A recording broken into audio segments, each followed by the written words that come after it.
자, 오늘 하나님 나라의 도전 6번째 시간이고요. 오늘 말씀은 사도행전 2장 38절 말씀 한 절입니다. 우리 같이 한번 보겠습니다.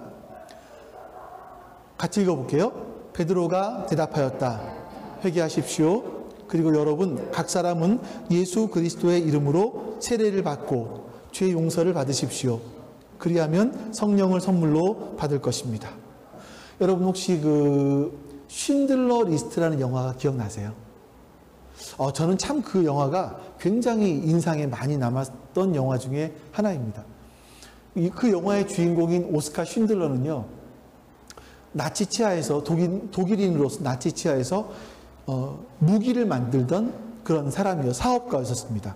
먼저는 사업에 여러 번 실패를 하죠. 그러다가 전쟁이 일어나게 되고 전쟁에서 무기를 만드는데 유대인 수용소에 갇혀있는 유대인들을 값비싼 노동력을 통해서 무기를 대량으로 만들어내고 이 쉰들러는 돈을 많이 법니다.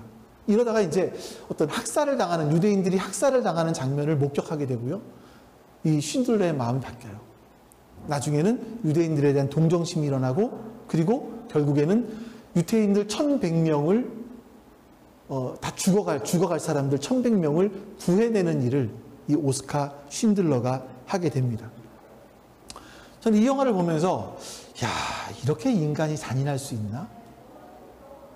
이렇게 인간이 잔인할 수 있나? 하는 것을 보게 되었습니다. 어떤 한 인간이, 한 개인이 한 개인을 괴롭힌다는 것도 굉장히 나쁜 일이죠. 하면 안 되는 일이에요. 근데 요즘 같은 경우를 보면 다수가 한 인간을 괴롭히기도 합니다. 왕따? 또 뭐라 그러죠? 그런 거를? 그런 거. 왕따를 시키거나 이런 일들을 통해서 무리가 한 인간을 괴롭히기도 하는데, 이 독일 사람들은요, 나치들은 한 무리가 또 다른 한 무리를 멸절시키려고 했었죠. 이게 어떻게 그런 일이 가능한지 모르겠습니다.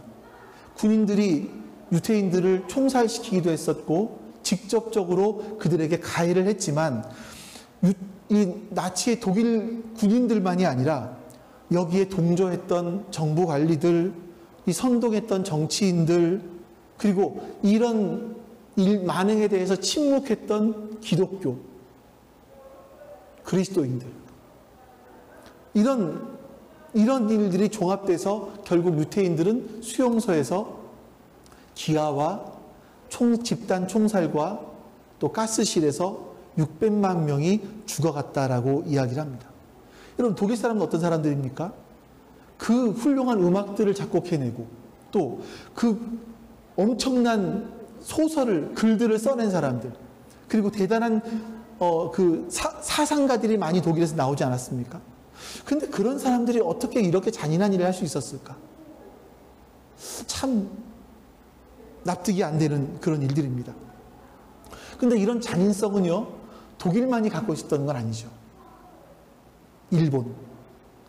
일본이라는 나라는 가장 가까이 있는 우리나라를 비롯해서 동남아 지역에 정말 말로 다 할 수 없는 만행을 저질렀습니다.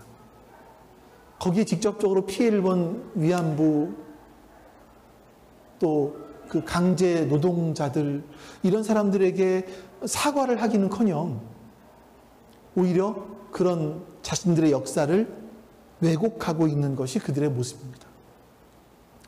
사람들이 어떻게 이렇게 잔인할 수 있지? 얼마 전까지만 해도 그렇지 않습니까? 2001년도에 9월 11일 날 하면 아시죠? 이슬람 과격분자들이 비행기를 몰고 와서 110층짜리 쌍둥이 빌딩을 폭파시켰습니다. 그래서 거기서 사상자가 2,977명, 또 부상자들은 약 2만 5천 명 정도가 된다고 합니다. 사람이 어떻게 그럴 수 있을까요, 여러분? 지금 얼마 전에, 며칠 전에 신문에 보니까 우크라이나의 한 지역에, 러시아 군들이 점령하고 있던 우크라이나의 한 지역에는요, 시신들이 발견되었는데 귀가 잘려나가고 이가 뽑힌 사람들이 발견되었대요. 고문을 한 흔적이죠. 러시아 군인들이 우크라이나 사람들을 고문한 흔적이라는 거예요. 이게 과거에 좀 미개했다고 생각하는 과거의 일들이 아니라 지금 21세기를 살고 있는 지금 우리의 바로 옆 나라에서 일어나고 있는 그런 일들입니다. 여러분, 이런 잔인한 것이, 그럼 다른 동족이 그러니까 이렇게 잔인한가요? 우리는 어떻습니까? 우리를 보니까 이념이 다르다라는 이유만으로 남북이 갈라져서 서로 죽고 죽이는 아주 진짜 몸서리 쳐지는 이런 일들이 우리나라, 우리 민족 안에 있었습니다. 이런 역사가 우리 가운데 존재하죠. 그 이후로 전쟁이 끝나고 나서 모든 것이 평화로웠냐? 아니요. 유신 정권부터 시작을 해서 광주 민주화 운동 이런 걸 통해서 우리 민족은요, 정말 많은 갈등과 고통과 희생을 감내해야만 했습니다. 지금은 좀 민주주의가 좀 발달해서 나아졌습니까? 젊은 사람들은 정규직은커녕 계약직도 제대로 얻지 못하는 어떤 불확실한 미래를 살고 있죠. 국내뿐만이 아니라 전 세계적으로 보면 이 부의 양극화가 너무나 심해집니다. 이게 과연 인류가 해결할 수 있는 문제인지라고 사회학자들은 이야기합니다. 교육계는 어떻습니까? 아이들이 1, 2점 때문에 1, 2점을 얻지 못해서 아파트에서 투신을 합니다. 도대체 이 아이들을 이 극심한 경쟁 속으로 몰아가고 있는 이 교육의 현실은, 우리나라의 현실은 어떻습니까? 1, 2점이 뭐라고? 그 꿈을 키워야 될 그 아이들이 자살하도록 그렇게 내모는 우리의 사회의 현실. 총칼은 없지만 전쟁터입니다. 굉장히 잔인한 전쟁터이죠. 세상은 여러분 이렇죠. 제가 요즘에 설교를 하면서 계속 이렇게 세상에 대한 부정적인 이야기만 한다고, 세상적인 희망이 가득한 곳이라고 좀 하면 좋을 텐데 그렇지 않다고 생각하실지도 모르겠습니다만, 성경에서 말씀하고 있는 세상은 이런 곳입니다. 그런 세상에서 하나님이 우리를 부르셨습니다. 하나님은 이런 불안하고 위험한 세상 속에서 우리를 부르셔서 우리에게 너희들에게만 특별 대우를 해주겠다 약속하시는 분이 아니세요. 하나님 믿으면 복받고 자녀가 잘 되고 더 나아가서는 죽은 후에 천국까지 보장해 줄게 라고 우리에게 당근을 주시는 분은 아닙니다. 기독교의 목적은요, 주일날 교회 가서 예배 드리고 세파에 찌들어버린 우리의 마음을 좀 정화시키고 덤으로 위로도 받고 이러고 집으로 가는 곳, 이게 기독교가 아니에요. 여러분들이 기독교인이 된다는 것은요, 몇몇 교리를 외우고 주기도문을 외우고 사도신경을 고백하고 이걸 했다고 그리스도인이 되는 것도 아닙니다. 하나님은요, 우리가 이 세상에서, 이 세상 속에 살고 있는 나를 정직하게 바라보기를 원하세요. 이 총칼 없는 전쟁터 같은 세상 속에서 지금도 일하고 계시는 하나님 편에 서라 라고 우리에게 말씀하시는 거죠. 하나님을 무시하는 이 세상 속에서 너희는 세상과는 다른 종류의 삶을 살아라 라고 우리에게 말씀하시는 겁니다. 그래서 우리는 그 말씀 속에서 선택을 해야 됩니다. 세상에 속해서 세상의 한 부분이 되어서 살 것인지, 아니면 세상이 아닌 세상을 심판하고 회복하시려는 하나님 편에 서서 살 것인지 우리는 선택을 해야만 하는 겁니다. 여러분이 하나님 편을 선택하고 진정한 그리스도인이 되기 원한다면 우리는 먼저 세상을 정직하게 바라볼 수 있는 눈을 기르셔야만 합니다. 여러분, 우리가 사는 세상은 어떤 곳입니까?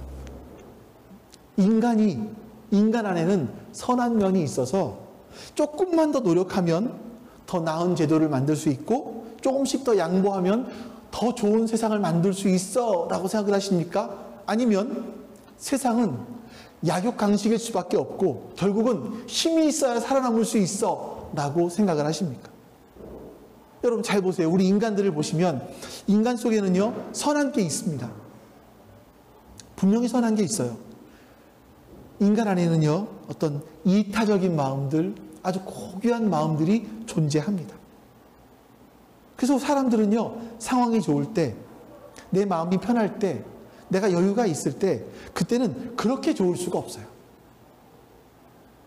하지만 여러분, 상황이 힘들어졌을 때, 나의 이익, 나의 명예가 손해를 입으려고 할 때, 사람들은 자기 이익을 지키기 위해서, 아니 나를 지키기 위해서 굉장히 이기적이 됩니다.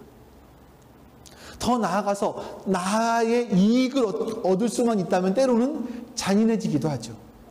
심지어는요, 자기가 사랑하기로 결심했던 배우자에게도 잔인해지고요. 자기가 낳은 아이들에게까지도 잔인성을 드러내기도 합니다. 사람들이, 우리들이 그런 세상을 바라보면서 아니 어떻게 인간이 그럴 수 있어? 라고 말할 수 있지만, 저런 나쁜 사람 벌 받아야 돼! 라고 말할 수 있지만,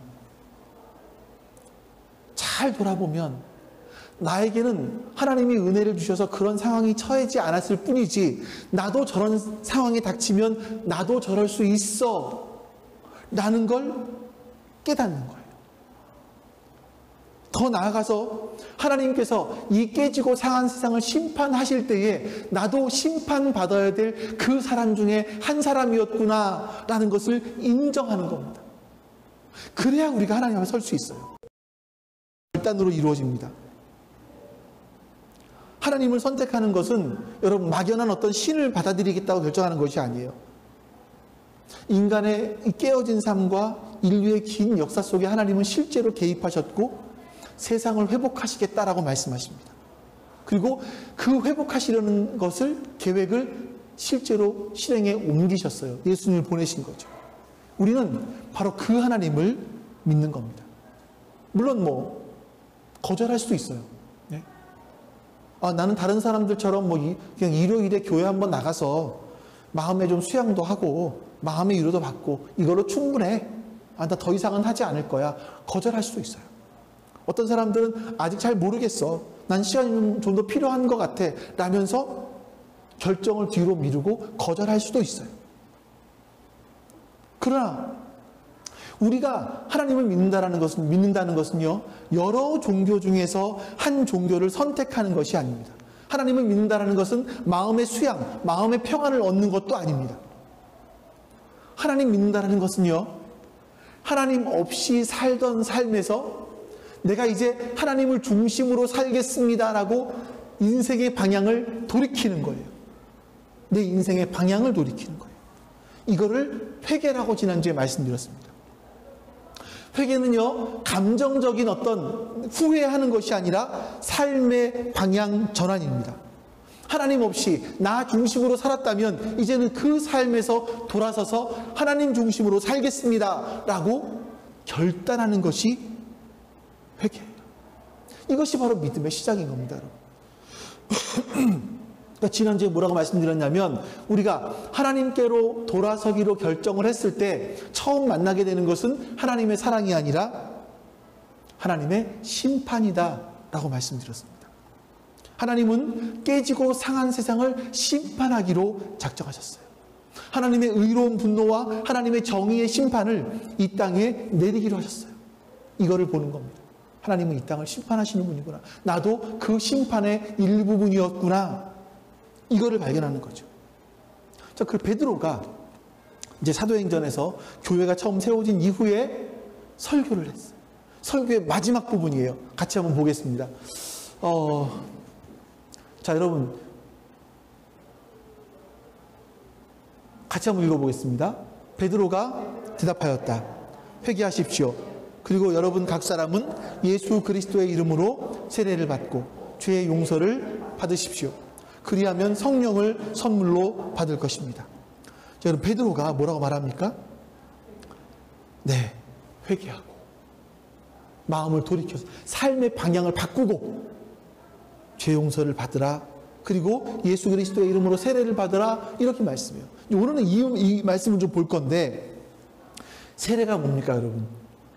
베드로가 말하는 세례는요, 의식으로서, 예식으로서의 세례를 말하지 않아요. 무릎을 꿇고 목사가 성부와 성자와 성령의 이름으로 물을 뿌리면서 세례를 주는 것, 요 행위를 말하는 것이 아니라, 이 행위 속에 고백돼 들어있는 내용들은 뭐냐면, 내가 예수 그리스도를 발견했고 내가 이제는 예수 그리스도와 함께 살겠습니다 라는 것을 사람들 앞에서 고백하는 거예요. 사람들 앞에 보여주는 거예요. 선포하는 거죠. 이게 바로 세례식입니다. 그러니까 베드로가 말하는 것은 너희가 이제 세상을 따라가던 그 삶에서 돌이켜라. 회개해라. 그리고 사람들 앞에서 너희가 돌이킨 것을 고백해라. 지체들 앞에서 공개적으로 선포해라 라고 말씀하고 있는 겁니다.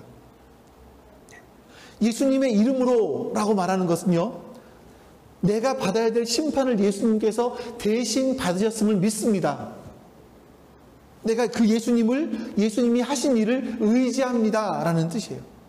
그래서 여러분, 여기서 이 말씀에서 회개하십시오. 그리고 여러분 각 사람은 예수 그리스도의 이름으로 세례를 받고 죄 용서를 받으십시오 라는 말씀은요, 예수님이 하신 일을 진심으로 받아들이고 내가 받아들인 것을 사람들 앞에서 인정하고 죄 용서를 받는다라는 뜻이에요.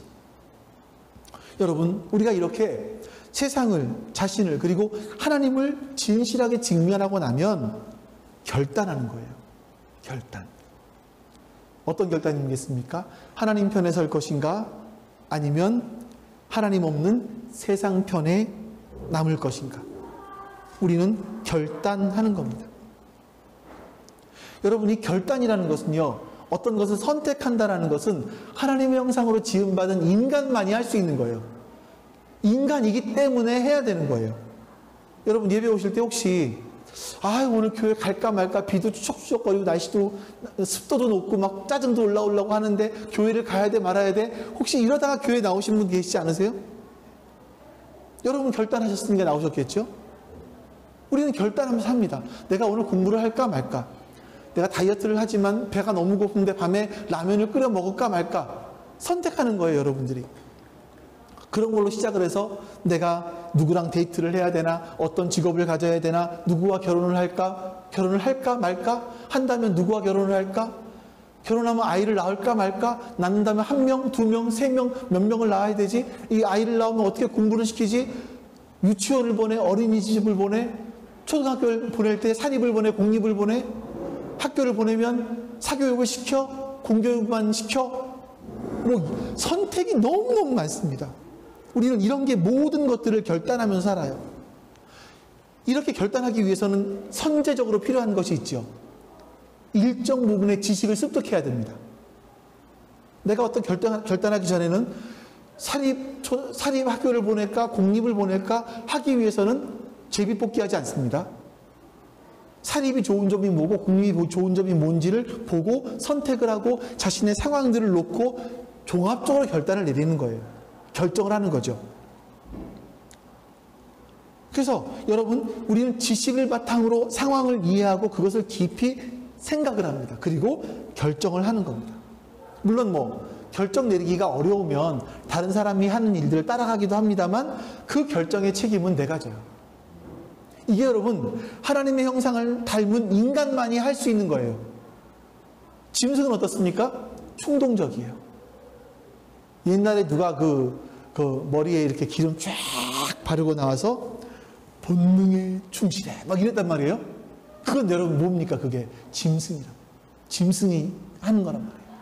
그래서 사람들이 충동적으로 누군가를 만나고, 충동적으로 결혼하고, 충동적으로 뭘 쇼핑을 하고, 이런 것들은 동물적인 삶입니다. 인간만큼은 충동적이 아니라 깊이 생각을 하고 그 생각한 것을 바탕으로 해서 결단을 내리는 거죠. 그러니까 여러분 중요한 결단들을 하셨고 하셔야 돼요. 난 직장을 뭘 가질까? 또 결혼을 어떻게 할까? 근데 이런 것보다 더 중요한 결정이 있죠. 결단이 있죠. 그것은 하나님에 대해서 결단을 내리는 겁니다. 여러분은 지금까지 제가 계속 여러분들께 말씀을 전할 때 주로 했던 내용들이 뭐냐면, 하나님께서는 이 깨어지고 망가진 세상을 심판하실 것이다 라는 거예요. 하나님은 이 세상을 심판하실 거예요. 그리고 회복하실 겁니다. 이런 이야기를 계속 들으셨어요. 그럼 여러분들이 이걸 들으셨다면 이런 부분에 이것이 성경의 말씀을 제가 근거로 말씀드렸기 때문에 여기에 지적으로 동의하신다면 한번 살펴보셔야 돼요. 그 내용이 맞는지 아닌지. 베레아 사람들처럼 말씀을 들으면 그 말씀이 옳은지 그른지, 맞는지 틀린지를 여러분들이 살펴보셔야 돼요. 그 살펴보는 기준은 뭡니까? 저 말은 내 마음에 딱 맞네. 저 말은 내 마음과 틀려. 이게 기준이 되시면 안 돼요. 사람의 마음은 수시로 바뀝니다. 조속간에 바뀌는 게 사람의 마음이에요. 뭘 기준으로 해야 됩니까? 자기 소견이 아니라, 자기 마음이 아니라 성경 말씀과 맞는지 틀리는지를 대조해 보시는 거예요. 여러분들이 유튜브를 제가 하면서 참 좋은 게 그거 같아요. 여러분들이 얼마든지 다시 복습하실 수 있다는 게 정말 좋은 거죠. 그래서 한번 복습해 보시면서, 그래, 그 말이 성경 말씀이 맞는 거야? 확인해 보시는 거예요. 맞으면 어떻게 하셔야 됩니까? 결단하는 거죠. 네, 결단하는 겁니다. 이게 내가 말씀이 맞다고 지적으로 동의가 되면, 그래서 그 말씀을 공부해보고 실제로 용기를 내서 결단하는 것. 결단하는 것이 바로 회개입니다. 우리에게 필요한 건 하나님께 진실하게 반응하는 겁니다. 내가 당신을 의지하겠습니다. 하나님밖에 나의 소망이 없습니다. 당신을 의지해서 왜 사는지, 어떻게 살아가야 되는지를 배워나가겠습니다. 지금까지 나 중심으로 살았다면 이제는 하나님 중심으로 사는 방법들을 배워가겠습니다. 하나님 나의 주인이 되시고 나를 이끌어가 주십시오. 내가 새로운 삶을 살겠습니다. 결단하는 거죠. 그때 이런 결단을 할 때 하나님께서 성령님을 우리 가운데 보내주시고 우리 안에 거하심으로 말미암아 그 일들을 할 수 있도록 해주신대요. 근데 여러분, 진짜 오해하지 마세요. 여러분들이 하나님을 위해서 헌신하기로 결단을 하면 하나님이 여러분들을 목사로 부르실까요? 하나님이 여러분들이 하나님께 헌신할 결단을 하면 여러분의 전 재산을 바치라고 그러실까요? 아니요. 천만 그렇지 않아요. 물론 그런 사람이 있을 수 있겠죠. 하나님께서 여러분들을 부르실 때는 여러분들이 이 세상의 살아가는 삶의 방식을 바꾸라는 거예요. 세상 사람들이 추구하는 그 끝도 없는 물질주의, 자본주의, 이걸 추구하지 말고 하나님 방식을 따라서 살아가라는 거예요. 세상에는 약육강식이에요. 힘센 놈이 잡아먹어요. 다. 그렇게 살지 말고 좀 우리가 꿈꾸는 삶 있잖아요. 1986인가? 그 드라마 있잖아요. 왜? 그런 것처럼 그렇게 좀 서로 사랑하는 그 삶, 우리가 꿈꾸는, 야, 저렇게 사는 건 정말 좋은 것 같아 라고 하는 그 삶을 우리가 먼저 살아보자라는 거예요. 그래서 성경에서 말씀하잖아요. 우리가 그렇게 서로 사랑할 때 사람들이 너희가 예수님의 제자구나 라는 걸 알 수 있다라는 거죠. 살아보자는 거예요. 사람들이 동경하는, 꿈꾸는 그런 삶을 우리가 먼저 한번 살아보자라는 거예요. 그 삶. 그런 삶을 살기를 원하면 결단하자는 겁니다. 이때 이제 결단하면서 그 삶을 살아갈 때 우리 안에 진실한 회심이 일어나게 되는 겁니다. 그러니까 어떤 사람들은 그러니까 저같이 이렇게 교회를 모태신앙이 아닌 사람들은요, 급격한 회심을 경험하기도 해요. 근데 어떤 사람들은 시간이 한참 지나고 난 다음에 나는 회심한 사람이구나 라는 것을 발견하기도 합니다. 이렇게 진실하게 결단하고 하나님을 향해 돌아선 사람들, 진실한 회심을 한 사람들은 하나님의 영을 부어주신다라고 말씀합니다. 그럼 여러분, 성령이 뭡니까? 우리는 성령 그러면요, 우리나라에 영향을 준 여러 가지 사상들이 있는데 그 중에 두 가지만 보면 샤머니즘, 도교, 이런 영향을 받은 우리들은요, 신비적인 것을 생각을 해요. 성령, 하나님의 영이 우리한테 임해, 하나님의 신이 우리한테 임해, 그러면 이제 이렇게 작두 위에 올라가 작두를 타는 막 그런 것처럼 어떤 신비한 거. 작두는 안 타도 방언을 하고 환상을 하고 환상을 보고 예언을 하고 막 이런 신비한 것들을 꿈꾼다라는 거죠. 근데 여러분, 하나님은 우리가 어떤 오감으로만 체험할 수 있는 분은 아니에요. 물론 성령을 선물로 받을 때 어떤 사람들은요, 신비한 경험들을 합니다. 너무나 소중한 경험들이에요. 그런 경험들이 있으시다면 잘 간직하고 계십시오. 근데 이런 체험이 절대적일 수가 없습니다. 왜냐하면 보편적이지 않기 때문에. 내가 성령님이 임하시면서 내가 경험한 그 체험을 이 A라는 사람, B라는 사람, C라는 사람이 똑같이 경험하지는 않아요.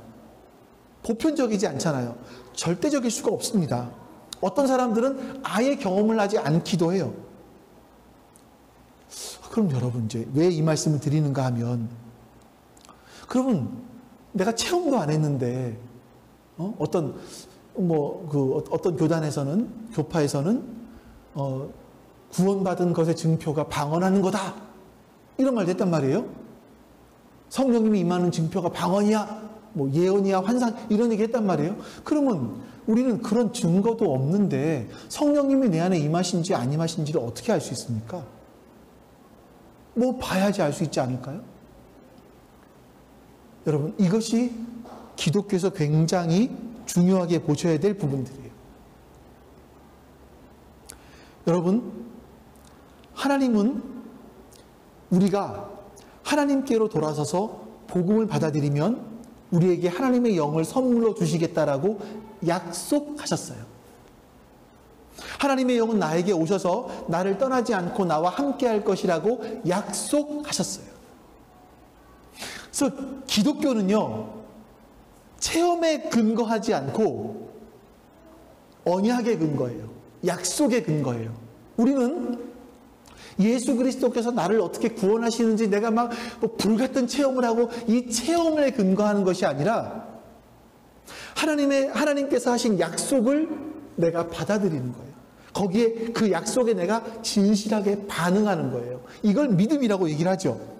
하나님께서는 회개하고 예수를 메시아로 받아들이기로 진실로 결단한 사람에게 성령을 주시겠다고 약속하셨고, 그 약속은 어떤 체험이 있든 없든 상관없이 이 약속을 받아들이는 것, 이것이 믿음이죠. 이건 세 가지로 볼 수 있어요. 지금까지 말씀드린 세 가지. 첫 번째, 회개하고. 내가 회개했나? 방향전환을 했나? 방향전환하기 결단을 했나? 그리고 하나님께 돌아서서 그 말씀에 내가 진실하게 반응하고 있는가? 이건 하나의 진실한 회심이라는 하나의 테두리 안에 속해 있는데, 내가 회개를 하고 결단을 하고 반응을 하고 있는가? 이거를 보시는 거죠. 그러면 거기에 내가 진실하게 반응하고 있으면 하나님이 우리 안에 영으로 와 계시는 겁니다. 그래서 여러분, 다시 말씀드립니다. 우리의 신앙은요, 여러분, 체험에 기초하지 않아요. 뭐에 기초합니까? 언약에 기초해요. 우리의 믿음은 내가 믿고 싶은 것을 믿는 게 아니에요. 내가 믿고 싶은 하나님을 믿는 것이 아니에요. 어떤 하나님이 믿어야 됩니까? 하나님께서 이미 우리에게 보여주신 그 하나님을 찾아서 배워서 믿어가는 거예요. 그래서 여러분, 진실한 회심은요, 진리에 대한 믿음의 반응입니다. 세상과 나의 문제점을 직시하고 하나님의 은혜를 믿음으로 받아들이고 진실하게 하나님을 따르겠다라고 결단할 때 회심이 일어나고 성령님을 선물로 받게 되는 겁니다.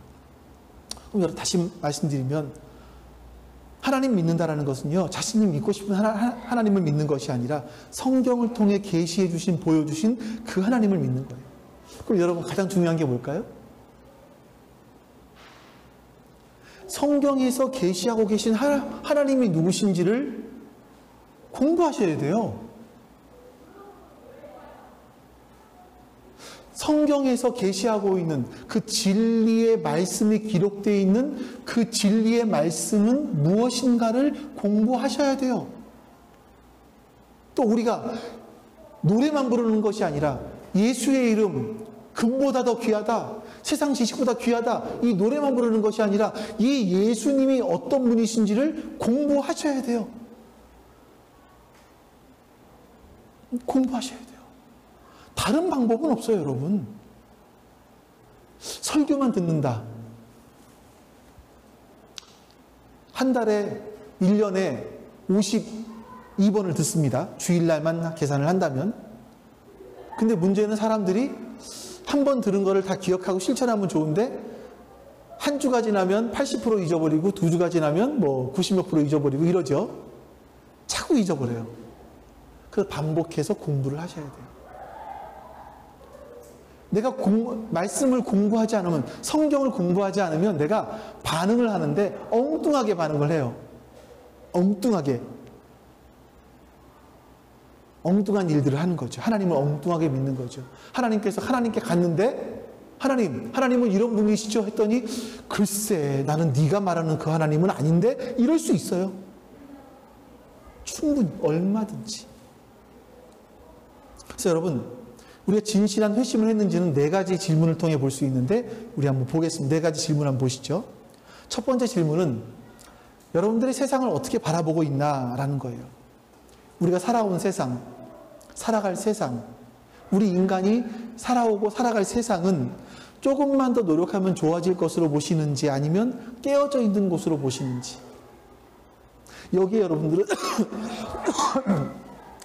여러분들은 진실하게 답을 하셔야 돼요.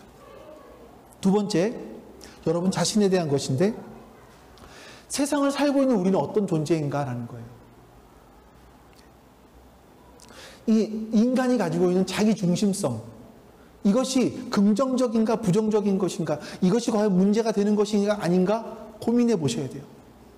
하나님 없이 내가 주인 되어 살아가는 이 세상은 어떠했나? 어떠한가? 어떠할 것인가? 이거를 한번 여러분들이 깊이 생각해 보셔야 돼요. 세 번째, 하나님이 하신 일들에 관한 부분들인데, 이 세상 속에서 살아가는 나를 위해 하나님이 하신 일은 뭐지? 하나님께서 인간을 어떻게 창조하시고, 인간의 역사 속에 어떻게 들어오셨고, 어떻게 일하고 계시고, 그 일하시는 과정 속에 예수님을 통해서 어떤 일을 하셨는지 생각해 보셔야 돼요. 공부해 보셔야 돼요. 여러분이 지금까지 듣고 이해한 하나님은 어떤 하나님입니까? 그 하나님이 여러분에게 어떻게 다가오고 계십니까? 마지막 네 번째, 우리가 살고 있는 세상을 심판하고 회복하기 위해서 이 세상에 오셔서 이 세상을 심판하는 대신, 우리를 심판하는 대신 심판을 받아주시고 우리를 하나님 나라에 초대하시는 메시아이신 예수님에게 우리는 어떻게 반응할 것인가? 그 예수님의 초청에 우리는 어떻게 반응할 것인가입니다.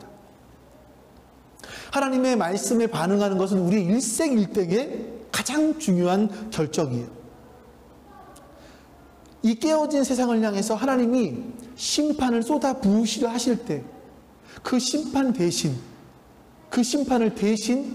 예수님이 받으셔서 하나님의 정의를 만족시키시고 하나님의 그 큰 사랑을 보여주신 그 예수님을 통해서 내가 하나님의 나라에 들어갈 것인가, 아니면 하나님 없이 그냥 이 땅에서 내 힘으로 인생살이를 할 것인가 결정하셔야 된다는 겁니다.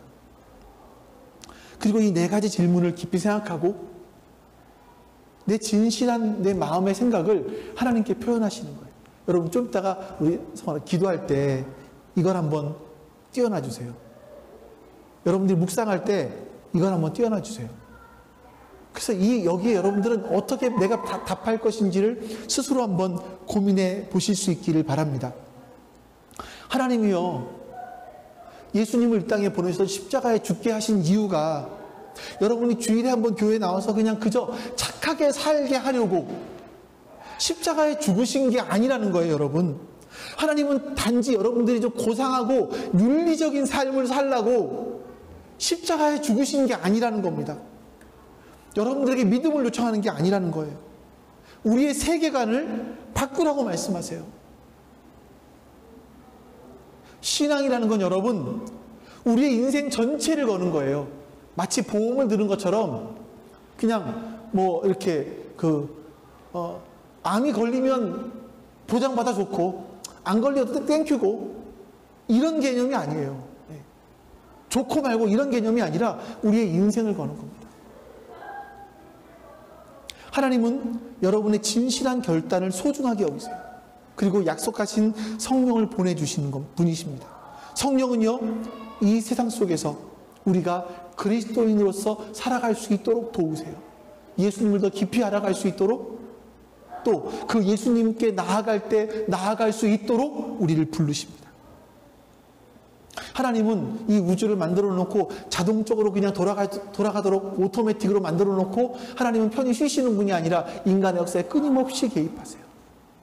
인간이 망가뜨려 놓은 이 세상에 끊임없이 개입하셔서 이 세상을 회복하는 일들, 그리고 악한 것들에 대해서 심판하시겠다라고 말씀하세요. 악을 행한 것들에 대해서 반드시 심판이 있다라고 우리에게 말씀하시면서 너희들은 이 심판받을 세상에 살래? 아니면 내가 이루어 놓은 세상에 살래? 이 약육강식이 지배하는 이 세상에 살래? 아니면 사랑의 원리가 지배하는 하나님 나라에 속해 살래? 라고 말씀하고 있는 겁니다. 예수님은 그 세상으로 우리를 초대하고 계십니다. 하나님은요, 하나님에 관해 별로 알지 못했던 아브라함에게 찾아오신 것처럼 지금 우리에게 찾아오세요. 우리가 하나님을 잘 깊이 알지 못해요. 근데 찾아오셔서 우리에게 말씀하십니다.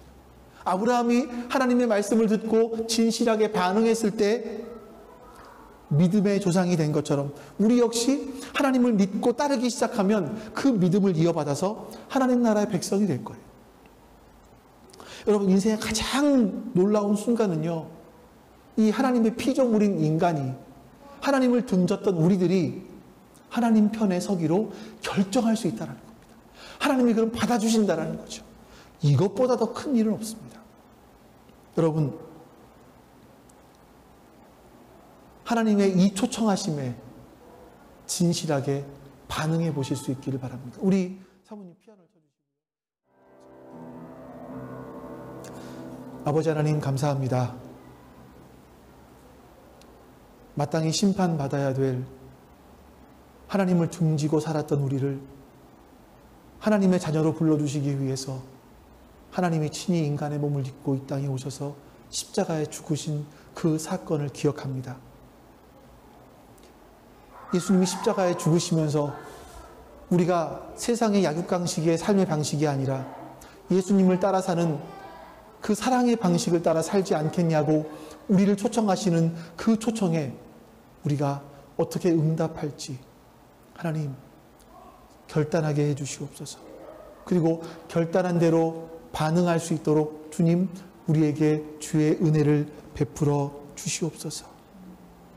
여호와는 내게 복을 주시고 너를 지키기를 원하며 여호와는 그의 얼굴을 내게 비추사 은혜 베푸시기를 원하며 여호와는 그 얼굴을 내게로 향하여 드사 평강 주시기를 원하노라.